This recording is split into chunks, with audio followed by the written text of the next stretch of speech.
कश्मीर कुलगाम के हादीगाम इलाके में एनकाउंटर के दौरान सिक्योरिटी फोर्सेस और मिलिटेंट्स एक दूसरे के आमने सामने नजर आए। आपको बता दें कि इस इलाके में एनकाउंटर देखा गया सिक्योरिटी फोर्सेस और मिलिटेंट्स के दरमियान, और मिलिटेंट्स ने सरेंडर कर दिया। आपको बता दें कि लगातार मुठभेड़ के बाद जब मिलिटेंट्स के वालिदैन को यहां लाया गया, वालिदैन की अपील के बाद दोनों ही मिलिटेंट्स ने सरेंडर कर दिया।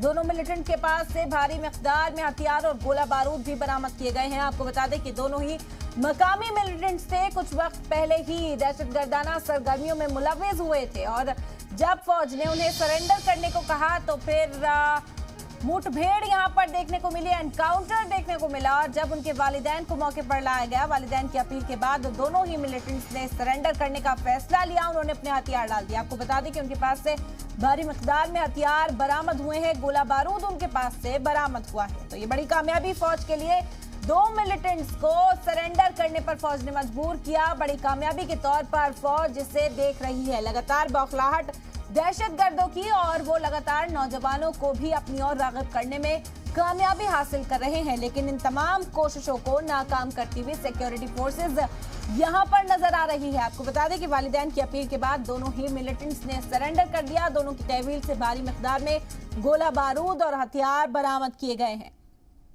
दोनों ही मकामी मिलिटेंट्स बताए जा रहे हैं। जब उनके वालिदैन यहां पहुंचे, अपने वालिदैन को देखकर, अपने वालिदैन की आवाज सुनकर, जब उनके वालिदैन ने इस बात की अपील की कि उन्हें सरेंडर कर देना चाहिए, फौज के आगे हथियार डाल देने चाहिए, तो दोनों ही मिलिटेंट्स ने सरेंडर करने का फैसला किया। फौज को यहां बड़ी कामयाबी मिली है। आपको बता दें कि उनके पास से